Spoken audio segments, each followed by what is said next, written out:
सभी मित्रों का स्वागत है। आज 31वां दिन है विज्ञान भैरव तंत्र के पहले पाठ का। और धन्यवाद आप सब आए। मैं शुरू करता हूँ। और मेरी आवाज आप सभी को ठीक से सुनाई दे रही होगी। तो आगे दूसरा प्रश्न भी पूछा है कि कल आपने कहा कि मन को निग्रंथ करने की जो भी ध्यान विधियां हैं वे बहुत महत्वपूर्ण हैं। पश्चिम में सैकड़ों फ्रायडवादी और जूंगवादी मनोचिकित्सक इन विधियों का उपयोग कर रहे हैं, लेकिन व्यक्ति को रूपांतरित करने में उन्हें कोई महत्वपूर्ण सफलता नहीं मिली है।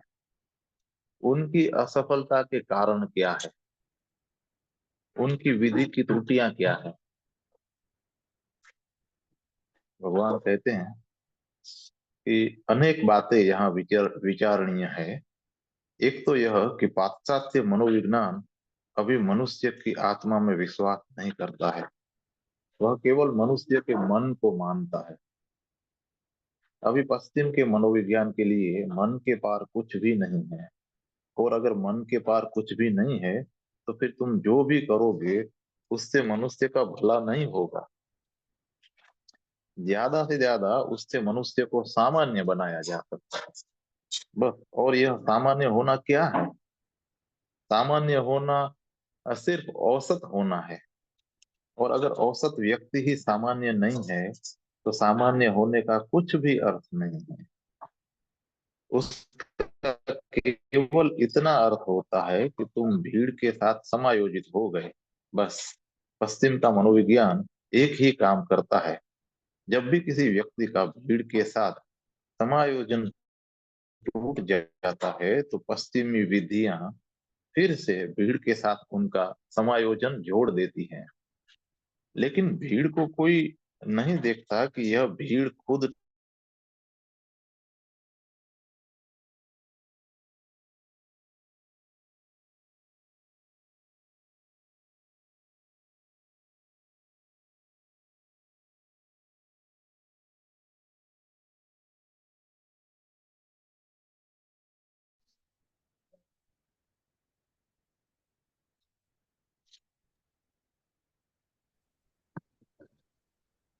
हेलो स्वामी जी। स्वामी जी। स्वामी जी, आवाज आना बंद हो गई आपकी।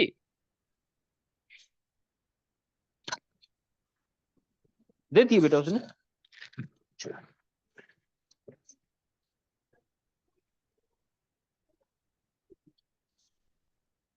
Hello Swami ji. Hello. Hello, आवाज नहीं आ रही। हेलो। ये स्वामी जी की आवाज बंद हुई है। अपन लोगों को एक दूसरे की सुनाई दे रही है ना।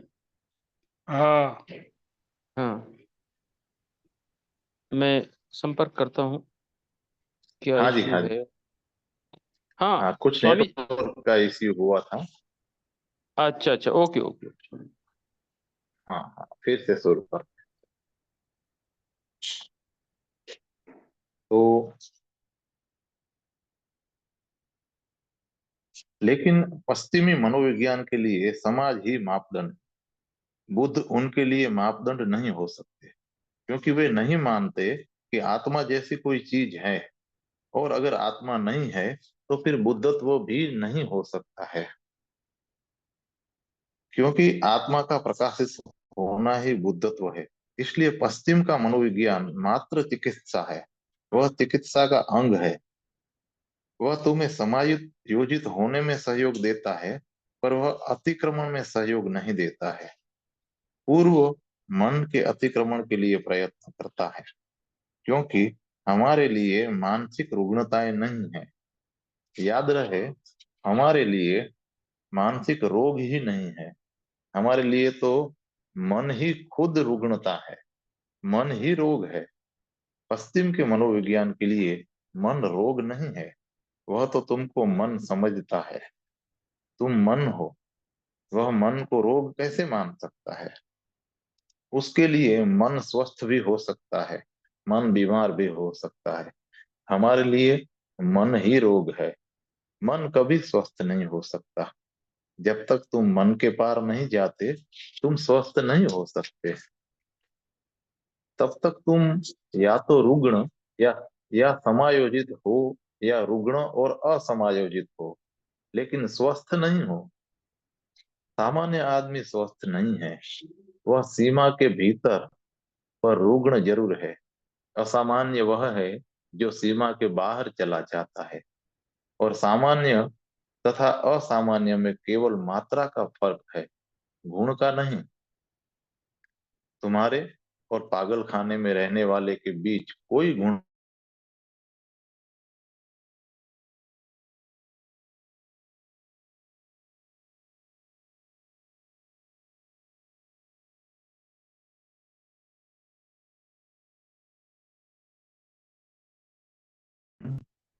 वह तुमसे आगे बढ़ गया है, उसकी बीमारी बहुत आगे बढ़ गई है।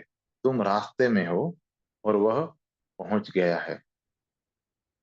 पश्चिम का मनोविज्ञान इस आगे चले गए आदमी को भीड़ में वापस लाकर समायोजित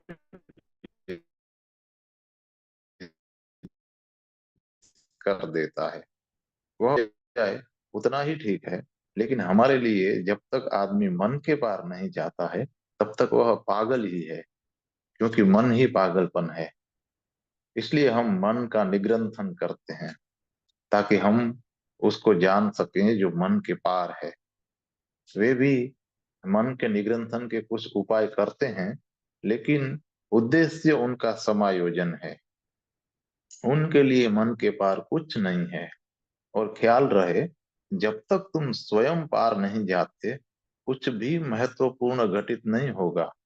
जब तक तुम्हारे लिए तुमसे कुछ पार जाने को नहीं है तब तक जीवन निरर्थक है। कुछ और भी बातें हैं। फ्रायड और फ्रायडवादियों के लिए मनुष्य ऐसा प्राणी है जो सुखी नहीं हो सकता है। उसके होने में कुछ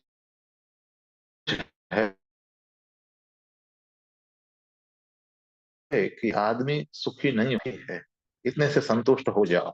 तुम दुखी नहीं हो, यह काफी है। तुम सुखी हो, तुम सुखी तो हो नहीं सकते। क्यों? इसलिए कि फ्रायडवादी मनोविज्ञान कहता है कि केवल वृत्ति के अनुकूल जीने से, पशुवत जीने से सुख उपलब्ध हो सकता है, इसके अतिरिक्त नहीं हो सकता है। लेकिन मनुष्य वैसा नहीं हो सकता है। बुद्ध निरंतर हस्तक्षेप करते हैं। बुद्धि निरंतर हस्तक्षेप करती है, वह दखल देती है। अगर तुम अपनी बुद्धि को छोड़ दो, तर्क को अलग कर दो, तो तुम सुखी हो सकते हो। लेकिन तब तुम्हें अपने सुख का बोध नहीं होगा। फ्रायडियन मनोविज्ञान का यही विरोधाभास है। अगर तुम नीचे गिर कर पशु हो जाओ तो सुखी हो जाओगे, लेकिन इस सुख का तुम्हें कभी बोध नहीं होगा। और अगर तुम बोधपूर्ण होने की कोशिश करोगे तो सुखी नहीं रह सकते, क्योंकि तब तुम्हारे लिए पशु जैसा होना कठिन हो जाएगा। और बुद्धि निरंतर हर चीज में हस्तक्षेप करती है। मनुष्य तर्क को छोड़ नहीं सकता, और तर्क के साथ रहना भी बड़ी मुसीबत है। और यही मनुष्य की समस्या भी है, पीड़ा भी है। फ्रायड के अनुसार सुखी होना असंभव है। ज्यादा से ज्यादा कि अपने जीवन को इस ढंग से नियोजित करो कि दुखी न हो। लेकिन यह बहुत नकारात्मक बात है। पूर्वीय मनोविज्ञान के सामने एक विधायक गंतव्य भी है, और वह है कि तुम सुखी हो सकते हो। सुखी ही नहीं, तुम आनंद पूर्ण हो सकते हो। और पूर्वीय मनोविज्ञान यह भी कहता है कि अगर तुम्हें पता है कि तुम दुखी हो, तो उसका उतना ही अर्थ है कि तुम्हारे भीतर सुखी होने की क्षमता है, संभावना है। अन्यथा दुख का बोध नहीं हो सकता है। यदि कोई व्यक्ति अंधेरे को देख सकता है तो उसका अर्थ है कि उसके पास आंखें हैं। और जो अंधेरे को देख सकता है वह प्रकाश को भी देख सकता है। याद रहे, अंधा व्यक्ति अंधकार को नहीं देख सकता है। तुम सोचते होगे कि अंधे लोग अंधकार में जीते होंगे। इस बात को भूल जाओ, वे अंधेरे को भी नहीं देख सकते हैं, क्योंकि उसके लिए भी आंखें चाहिए। वैसे ही अगर तुम दुख अनुभव करते हो तो सुख भी अनुभव करने की कोई संभावना नहीं है। ये ध्रुवीय विपरीतताएं हैं। तुम पूरी तरह सुखी हो सकते हो, लेकिन तब मन व्यर्थ हो जाएगा। इसे ऐसे समझो, अगर तुम नीचे उतरकर सिर्फ शरीर रह जाओ तो तुम सुखी हो जाओगे। फ्रायड भी इस बात से सहमत है कि अगर तुम नीचे गिरकर अपनी बुद्धि को बिल्कुल भूल जाओ, अगर तुम पशु जैसे हो जाओ, सिर्फ शरीर रह जाओ, तो तुम सुखी हो जाओगे। लेकिन तब तुम्हें यह होश नहीं रहेगा कि मैं सुखी हूं। मन से तुम जान सकते हो कि तुम सुखी हो, लेकिन तब कठिनाई यह है कि तुम सुखी नहीं हो सकते, क्योंकि मन सदा हस्तक्षेप करता है। शरीर तो सुखी हो सकता है, लेकिन मन उसमें बाधा डालता है। पूर्व ने एक और संभावना का भी विकास किया है, और वह है पार जाने की संभावना। फ्रायड कहता है कि तुम पीछे लौटकर पशु होकर सुखी हो सकते हो, लेकिन इस सुख का बोध नहीं होगा। बोध के लिए मन जरूरी है। मन में होकर तुम सुख को जान सकते हो, लेकिन मन के रहते सुखी नहीं हुआ जा सकता। अब यहाँ पूर्वीय अनुसंधान कहता है कि मन के पार जाने से तुम सुखी हो सकते हो, और साथ साथ होशपूर्ण भी। यह तीसरा विकल्प है, मन के पार जाने का विकल्प। तो ये तीन विकल्प है, मनुष्य बीच में है। नीचे पशु का जगत है, जंगल में जाकर पशुओं को देखो, अनजाने ही सही वे सुखी हैं, पर उन्हें नहीं मालूम है कि वे सुखी हैं। लेकिन तुम जान सकते हो कि वे सुखी हैं।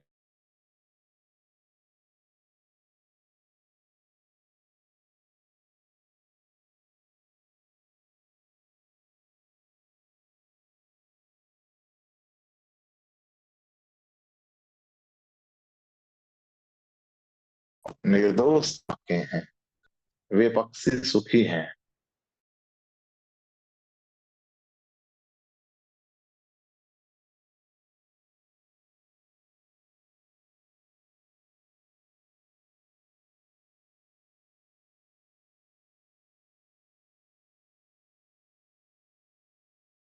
क्योंकि मन मंजिल नहीं है, वह दो यथार्थों के बीच, शरीर और आत्मा के बीच तनी हुई एक रस्सी है।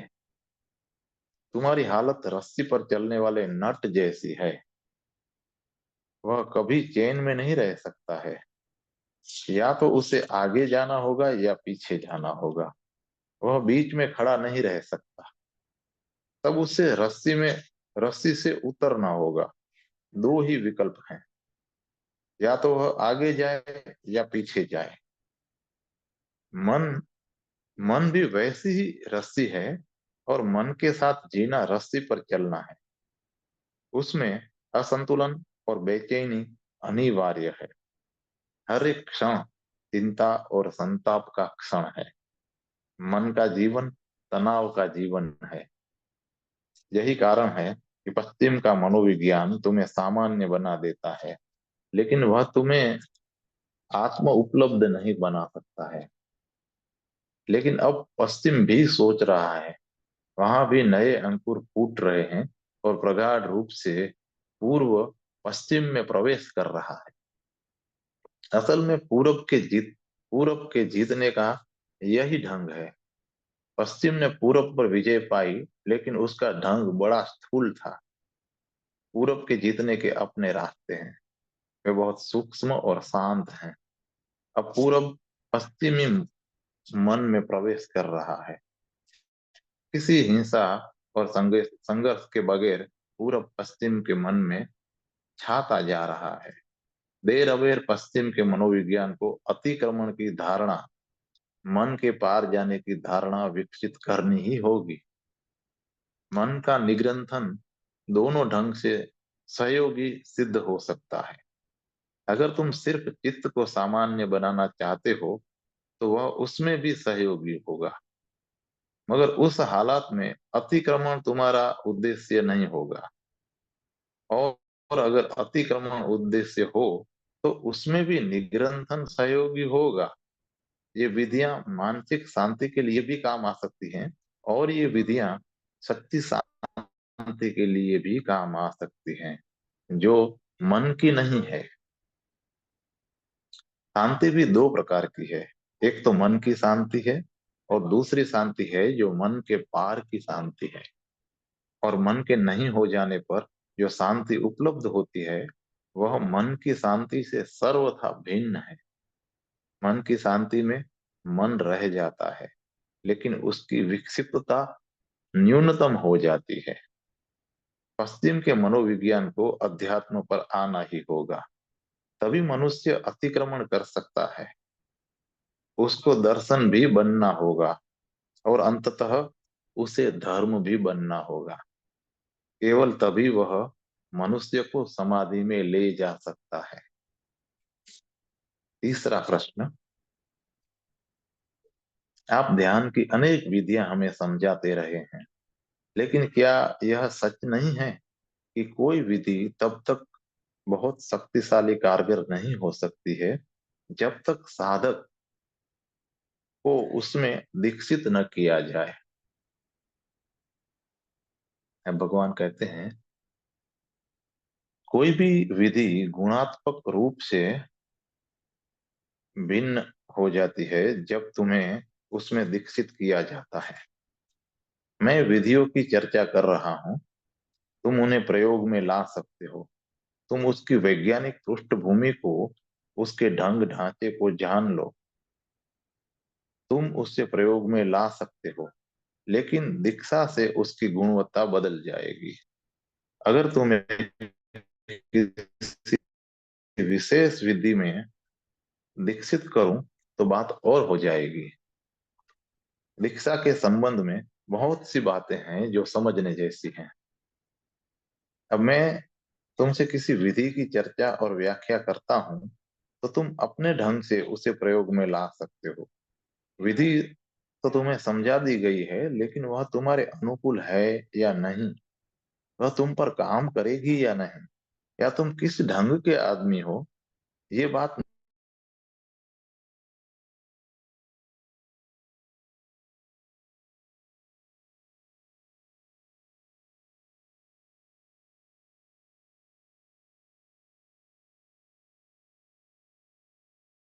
कि तुम किस ढंग के हो, कि तुमने पिछले जन्मों में क्या साधना की है, कि तुम ठीक इस क्षण में कहाँ हो, कि इस क्षण तुम किस केंद्र पर जीते हो। और तब वह विधि के संबंध में निर्णय लेता है, तब वह तुम्हारी विधि देता है। यह वैयक्तिक मामला है, उसमें विधि नहीं, तुम महत्वपूर्ण हो। उसमें तुम्हारा अध्ययन, निरीक्षण और विश्लेषण किया जाता है। तुम्हारा पूर्व जन्म, तुम्हारी चेतना, तुम्हारा मन, तुम्हारा शरीर, सबको काट पीट कर देखा जाता है। तुम अभी कहाँ हो, इस बात की पूरी छानबीन की जाती है, क्योंकि यात्रा उसी बिंदु से शुरू होती है जिस बिंदु पर तुम अभी हो। इसलिए ऐसा नहीं है कि किसी भी विधि से काम चल जाएगा। इतनी छानबीन के बाद गुरु तुम्हारे लिए कोई खास विधि को चुनता है, और अगर उसे लगे कि तुम्हारे लिए किसी विधि में कोई हेरफेर की जरूरत है तो गुरु उतना हेरफेर करके विधि को तुम्हारे लिए उपयुक्त बनाता है, और तब वह दीक्षा देता है, तब वह विधि देता है। यही कारण है कि इस बात पर जोर दिया जाता है कि जब तुम किसी विधि में दीक्षित किए जाओ तो तुम उसके बारे में किसी को कुछ मत बताओ। इसे गुप्त इसलिए रखना है कि यह वैयक्तिक है। किसी दूसरे को बताने से न सिर्फ उसका लाभ हो सकता है, बल्कि वह हानिकर भी सिद्ध हो सकती है। इसलिए गोपनीयता जरूरी है। जब तक तुम उपलब्ध न हो जाओ और तुम्हारे गुरु न कहें कि तुम अब दूसरों को दीक्षित कर सकते हो, तब तक इसके संबंध में अपने प्रति पति, पत्नी या मित्र से भी एक भी शब्द नहीं कहना है।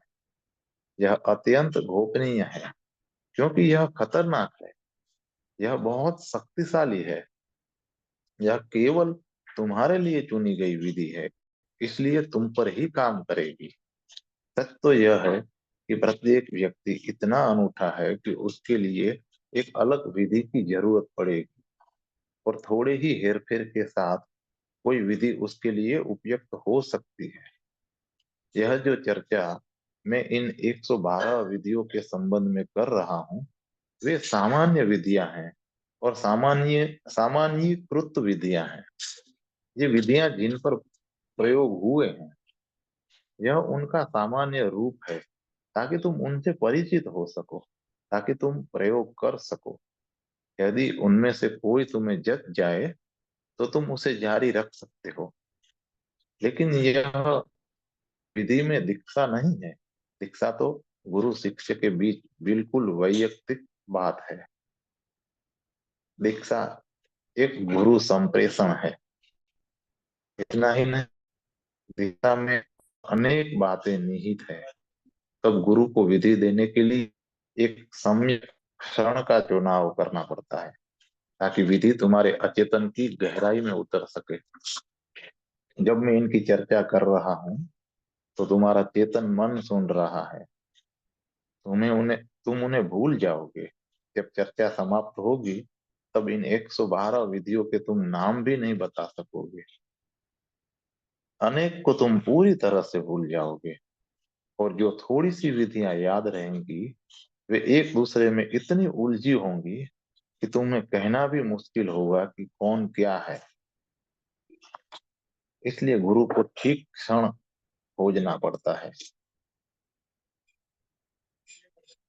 कि जबकि तुम्हारा अचेतन ग्राहक हो, तभी यह विधि वह बताता है। ऐसा करने से विधि तुम्हारे अचेतन की गहराई में उतर जाती है। इसलिए अनेक बार नींद में भी दीक्षा दी जाती है, जब तुम्हारा चेतन मन बिल्कुल सोया रहता है और अचेतन मन खुला होता है। यही कारण है कि दीक्षा में समर्पण बहुत जरूरी है। जब तक तुम समर्पित नहीं होते, तब तक दीक्षा नहीं दी जा सकती है। इसका कारण है कि समर्पण के बिना चेतन मन सजग बना रहता है। समर्पण के बाद चेतन मन को छुट्टी दे दी जाती है, और अचेतन मन सीधे सीधे गुरु के संपर्क में होता है। इसलिए दीक्षा का क्षण चुनना बहुत महत्वपूर्ण बात है, जो गुरु चुनता है। इतना ही नहीं, दीक्षा के लिए तैयारी भी उतनी ही जरूरी है। तुम्हें तैयार करने में महीनों लग सकते हैं। उसके लिए सम्यक भोजन चाहिए, सम्यक नींद चाहिए, और सब चीजों को एक शांत बिंदु पर इकट्ठा होना चाहिए। तभी तुम्हें दीक्षा दी जा सकती है। दीक्षा एक लंबी प्रक्रिया है, वैयक्तिक प्रक्रिया है। जब तक कोई पूरी तरह समर्पित होने को तैयार नहीं है, तब तक दीक्षा संभव नहीं है। तो मैं यहाँ तुम्हें इन विधियों में दीक्षित नहीं कर रहा, मैं सिर्फ तुम्हें उनसे परिचित करा रहा हूँ। अगर किसी को लगे कि कोई विधि उसको गहन रूप से छूती है और उसे उस विधि में दीक्षित होना चाहिए, तो ही मैं उसे दीक्षित कर सकता हूँ। लेकिन तब यह एक लंबी प्रक्रिया होगी। तब तुम्हारी वैयक्तिकता को पूरी तरह जानना होगा। तब तुम्हें पूरी तरह नग्न हो जाना पड़ेगा, ताकि कुछ भी छिपा न रहे, और तब चीजें आसान हो जाती है। क्योंकि जब किसी सम्यक व्यक्ति को किसी सम्यक क्षण में कोई सम्यक विधि दी जाती है, तो वह विधि तुरंत कारगर होती है। कभी कभी तो ऐसा होता है कि शिष्य दीक्षित होते होते ही बुद्धत्व को उपलब्ध हो जाता है। उसके लिए दीक्षा ही संबोधि बन जाती है। जब गुरु गोपनीयता के साथ और वैयक्तिक ढंग से किसी शिष्य को विधि देता है, तो वह विधि जीवंत हो उठती है। तो यहाँ जो मैं कर रहा हूं वह दीक्षा नहीं है, इसे याद रखो। यह तो 112 विधियों को पुनर्जीवित करने के लिए, उन्हें प्रकाश में लाने के लिए एक वैज्ञानिक प्रयत्न पर है। लेकिन अगर कोई उत्सुक होगा तो उसे दीक्षा दी जाएगी, और जब कोई सचमुच उत्सुक होता है तो वह दीक्षा की खोज करता है। किसी विधि पर अकेले अकेले काम करना लंबी प्रक्रिया है। उसमें वर्षों लग सकते हैं, जन्मों लग सकते हैं, और हो सकता है कि इतने लंबे समय तक चलने का धीरज तुम्हारे पास ना भी हो। दीक्षा से बहुत बातें सरल हो जाती है, तब विधि खुद संप्रेषण बन जाती है। तब विधि के जरिए गुरु तुम पर काम करने लगता है। दीक्षा गुरु के साथ जीवंत संबंध है, और जीवंत संबंध निसंदेह गहरा जाता है। वह तुम्हें बदल देता है और रूपांतरित करता है। अगला प्रश्न।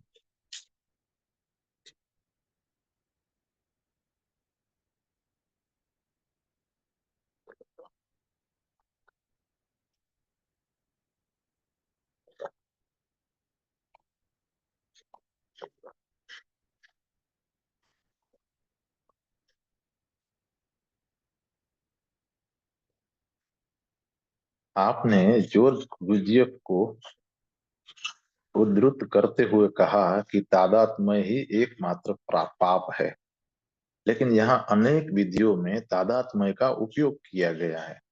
उदाहरण के लिए कहा गया है कि अपनी प्रेमिका के साथ एक हो जाओ, कि गुलाब के फूल के साथ एक हो जाओ, कि गुरु के साथ एकत्व का अनुभव करो, और फिर समानुभूति को ध्यानपूर्ण और आध्यात्मिक गुण माना गया है।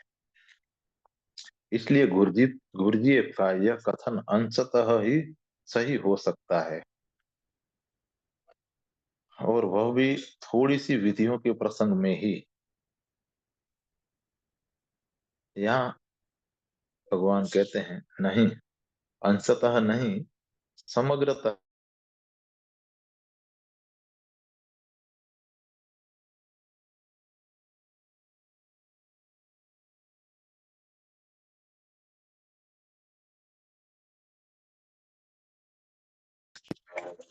उदाहरण के लिए तुम्हारा नाम राम है। किसी ने राम को गाली दी तो तुम तुरंत अपमानित अनुभव करते हो, क्योंकि राम नाम के साथ तुम्हारा तादात्म्य है।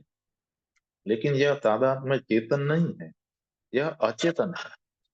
तुम्हारा मन इस तरह कभी भी नहीं विचार सकता है कि लोग मुझे राम कहते हैं, लेकिन मैं राम नहीं हूँ, यह सिर्फ नाम है मेरा।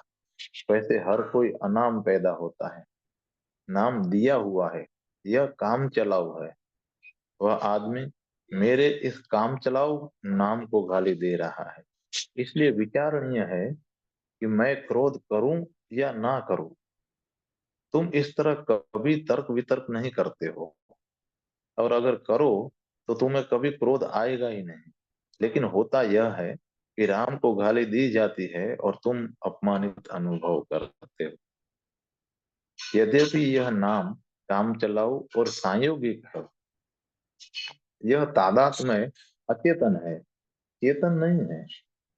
लेकिन जब तुम गुलाब के साथ तादात्म्य कर रहे हो तो यह तुम्हारा एक चेतन प्रयत्न है। गुलाब के साथ तुम्हारा पहले से कोई तादात्म्य नहीं है। तुम गुलाब के साथ तादात्म्य बनाने की चेष्टा करते हो, और तुम अपने को भूलने की चेष्टा करते हो। तुम गुलाब के साथ एक होने का प्रयत्न करते हो। तुम्हें इसका गहरा बोध है। पूरी प्रक्रिया के प्रति तुम जागरूक हो, यह तुम कर रहे हो। और यदि तादात्म्य भी सचेतन किया जाए तो वह ध्यान बन जाता है। और यह भी स्मरण रहे कि अगर किसी ध्यान की विधि को बेहोशी में प्रयोग करो तो वह ध्यान नहीं है। तुम हर सुबह या हर रात प्रार्थना करते हो, यह बिल्कुल अचेतन है, तुम्हारी दिनचर्या का हिस्सा मात्र, यह यांत्रिक है। प्रार्थना करते हुए तुम्हें होश नहीं है कि तुम क्या कर रहे हो। प्रार्थना उसके प्रति तुम सजग नहीं हो, तुम तोते की तरह उन्हें दोहरा वर देते हो, यह ध्यान नहीं है। और अगर तुम स्नान भी होश पूर्वक करते हो तो वह ध्यान है। सावधानी और बोध पूर्वक करते हो वह ध्यान बन जाता है। अगर पूरे होश में बोध पूर्वक तुम किसी की हत्या भी कर दो तो वह ध्यान है। इसलिए कृष्ण अर्जुन को कह सके कि डरो मत, मारो, यह जानते हुए न कोई मरता है और न कोई मार बेहोशी में मार सकता है। वह क्रोध से पागल होकर हत्या कर सकता है। यह आसान है। लेकिन कृष्ण कहते हैं कि जागरूक हो, पूरे होश में रहो और परमात्मा के निमित्त बन जाओ। और यह भी जानो कि कोई न मरता है न मारा जाता है। आत्मा अमर है, शाश्वत है।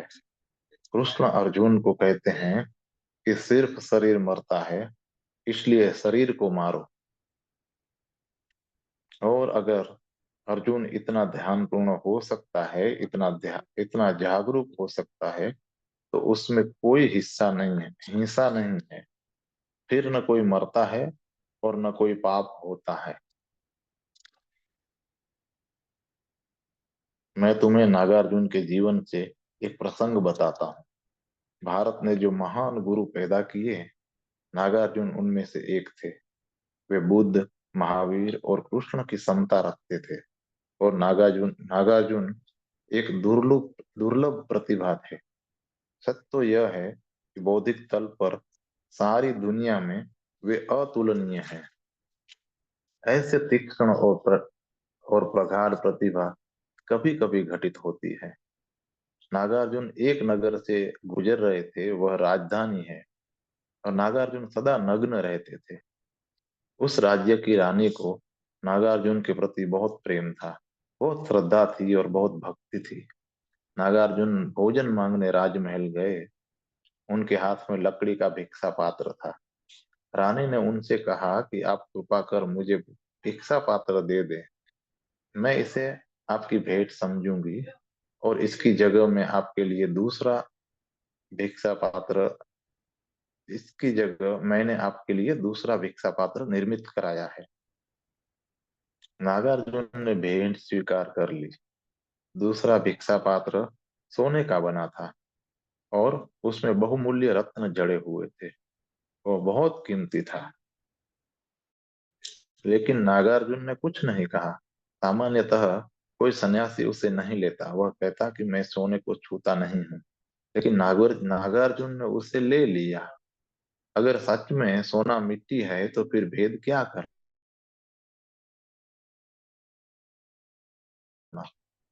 नागार्जुन ने उसे ले लिया। कि इतने बड़े संत हैं, उन्हें इनकार करना चाहिए था। स्वयं नग्न रहते हैं, पास में कुछ भी संग्रह नहीं करते, फिर उन्होंने इतना कीमती भिक्षा पात्र कैसे स्वीकार किया। और अगर नागार्जुन इनकार करते तो रानी उन पर लेने के लिए जोर डालती और तब तब उसे वह अच्छा लगता। लेकिन नागार्जुन तो उसे लेकर चले गए। एक चोर ने नगर से उन्हें गुजरते हुए देखा। उसने सोचा कि यह आदमी ऐसा बहुमूल्य भिक्षा पात्र अपने पास नहीं रख सकेगा, कोई ना कोई जरूर इसकी चोरी कर लेगा। एक नंगा आदमी कैसे उसकी रक्षा कर सकता है। और वह नागार्जुन के पीछे हो लिया। नागार्जुन नगर के बाहर एक मठ में रहते थे और अकेले रहते थे। वह मठ जीर्ण शीर्ण था। नागार्जुन उसके भीतर गए। उन्होंने अपने पीछे आते हुए आदमी की पदचाप सुनी। वे समझ गए कि वे किस लिए पीछे आ रहा है। वह मेरे लिए नहीं, इस भिक्षा पात्र के लिए आ रहा है, अन्यथा इस जरा जीर्ण मठ में कौन आता है। नागार्जुन मठ के अंदर गए और चोर बाहर दीवार के पीछे खड़ा हो गया। यह देखकर कि चोर बाहर ताक में खड़ा है, नागार्जुन ने भिक्षा पात्र को दरवाजे के बाहर फेंक दिया। चोर तो चकित रह गया। उसको कुछ समझ में नहीं आया, यह कैसा आदमी है, नंगा है, इसके पास इतना कीमती पात्र है और यह उसे बाहर फेंक देता है। तो चोर ने नागार्जुन से कहा कि क्या मैं अंदर आ सकता हूँ, क्योंकि मुझे एक प्रश्न पूछना है। नागार्जुन ने कहा कि मैंने पात्र को इसलिए बाहर फेंक दिया है कि तुम अंदर आ सको। मैं अभी अपनी दोपहर की नींद लेने जा रहा हूँ। तुम भिक्षा पात्र लेने अंदर आते, लेकिन मुझसे तुम्हारी मुलाकात नहीं होती। तुम अंदर आ जाओ। चोर अंदर आ गया। उसने पूछा कि ऐसी बहुमूल्य वस्तु को आपने कैसे फेंक दिया। मैं चोर हूँ, लेकिन आप ऐसे संत है कि आपसे मैं झूठ नहीं बोल सका। मैं चोर हूँ। नागार्जुन ने कहा कि चिंता मत करो, हर कोई चोर है। तुम अपनी बात निसंकोच कहो। फिजूल की बातों में वक्त मत खराब करो। चोर ने कहा कि कभी कभी आप जैसे व्यक्ति को देखकर मेरे मन में भी कामना उठती है कि काश इस स्थिति को मैं भी उपलब्ध होता। लेकिन चोर हूं और यह स्थिति मेरे लिए असंभव है। लेकिन मेरी आशा और प्रार्थना रहेगी कि किसी दिन मैं भी ऐसी कीमती चीज को फेंक सकूं। बड़ी कृपा होगी यदि आप मुझे उपदेश करें। मैं अनेक संतों के पास गया हूँ। वे मुझे जानते हैं, क्योंकि मैं एक नामी चोर हूँ। वे सब यही कहते हैं कि तुम पहले अपने धंधे को छोड़ो, तभी तुम्हें ध्यान में गति मिल सकती है। लेकिन यह मेरे लिए असाध्य मालूम होता है। मैं चोरी का धंधा छोड़ नहीं सकता। क्या मेरे लिए ध्यान नहीं है? नागार्जुन ने उत्तर में कहा कि अगर कोई कहता है कि पहले चोरी छोड़ो और तब ध्यान करो, तो उसे ध्यान के बारे में कुछ भी पता नहीं है। ध्यान और चोरी के बीच संबंध क्या है? कोई संबंध नहीं है। तुम जो भी करते हो, किए जाओ, और मैं तुम्हें विधि देता हूँ, तुम उसका प्रयोग करो। तो चोर ने कहा कि ऐसा लगता है कि आपके साथ मेरा तालमेल बैठ सकता है। क्या सच ही मैं अपना धंधा जारी रख सकता हूँ? कृपया जल्दी अपनी विधि बताएं। नागार्जुन ने कहा, तुम सिर्फ होश रखो और बोध को बढ़ाओ। जब को चोरी करने जाओ, तो उसके प्रति भी सजग रहो। होश पूर्ण रहो। जब सेंध लगाओ, जब खजाने से कुछ निकालो, तब भी जागरूक रहो।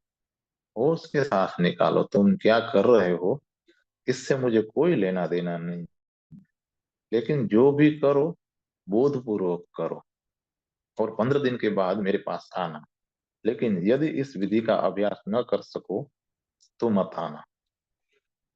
15 दिन निरंतर अभ्यास करो, और जो भी जी में आए करो, लेकिन पूरे सजग होकर करो। चोर तीसरे ही दिन वापस आया, और उसने नागार्जुन से कहा कि 15 दिन का समय बहुत है। मैं आज ही आ गया। आप बड़े चालाक आदमी मालूम होते हैं। आपने ऐसी विधि बताई है कि मेरा धंधा चलना मुश्किल हो गया है। पूरा होश रखकर मैं चोरी नहीं कर सकता हूँ। पिछली 3 रातों में मैं राजमहल जा रहा हूँ। मैं खजाने तक गया, उसे खोल भी लिया। मेरे सामने बहुमूल्य हीरे जवाहरात थे। लेकिन मैं तभी पूरी तरह सजग हो गया, और सजग होते ही मैं बुद्ध की मूर्ति की तरह हो गया। मैं कुछ भी नहीं कर सका। मेरे हाथों ने हिलने से इनकार कर दिया, और सारा खजाना व्यर्थ मालूम पड़ने लगा। 3 रात से मैं लौट लौट कर राजमहल जाता हूँ। समझ में नहीं आता है कि मैं क्या करूं। आपने तो कहा था कि इस विधि में धंधा छोड़ने की शर्त नहीं है, लेकिन ऐसा लगता है कि विधि में ही कोई छिपी प्रक्रिया है। नागार्जुन ने कहा कि दोबारा मेरे पास मत आना। अब चुनाव तुम्हें करना है। अगर चोरी जारी रखना चाहते हो, तो ध्यान भूल जाओ, और अगर ध्यान चाहते हो, तो चोरी को भूल जाओ। चुनाव तुम्हें करना है। चोर ने कहा, आपने तो मुझे बड़े धर्म संकट में डाल दिया। इन 3 दिनों में मैंने जाना कि मेरी भी आत्मा है, और जब मैं राजमहल में कुछ चोरी किए बिना वापस आया तुम। ये 3 दिन इतने आनंदपूर्ण रहे कि मैं अब ध्यान नहीं छोड़ सकता। आपने मेरे साथ चालाकी की है। अब आप मुझे दीक्षा दे और अपना शिष्य बना ले, और अधिक प्रयोग की जरूरत नहीं है। 3 दिन मेरे लिए काफी है। कुछ भी विषय हो, यदि तुम सजग रहो तो सब कुछ ध्यान बन सकता है। तादात्म्य तादात्म्य को जागरूक होकर प्रयोग में लाओ, तब वो ध्यान बन जाएगा। और बेहोशी में किया गया तादात्म्य पाप है। तुम सब अनेक चीजों से तादात्म्य किए बैठे हो। यह मेरा है, वह मेरा है, यह तादात्म्य है। यह मेरा देश है, यह मेरा राष्ट्रीय झंडा है, ऐसा भाव तादात्म्य है। अगर किसी ने तुम्हारे राष्ट्रीय झंडे को फेंक दिया तो तुम क्रोध से भभक उठते हो, लेकिन वह कर क्या रहा है? तुम्हारा कोई राष्ट्र नहीं है, और सभी राष्ट्रीय झंडे कल्पित हैं, झूठे हैं। बच्चों की तरह उनके साथ खेलना अच्छा है, वे खिलौने ही हैं, लेकिन तुम उनके लिए मरने मारने पर उतारू हो। एक राष्ट्रीय झंडे के अपमान के लिए देश बनते हैं और नष्ट किए जाते हैं, और यह सब केवल एक कपड़े कपड़े के टुकड़े के लिए। यह क्या है? यह सब तुम्हारा तादात्म्य है। यह तादात्म्य मूर्छा में है, और मूर्छा पाप है। आज इतना ही दोस्तों। यहाँ पर हमारा जो पहला पार्ट है ये पूरा हो रहा है। बहुत अच्छा लग रहा है।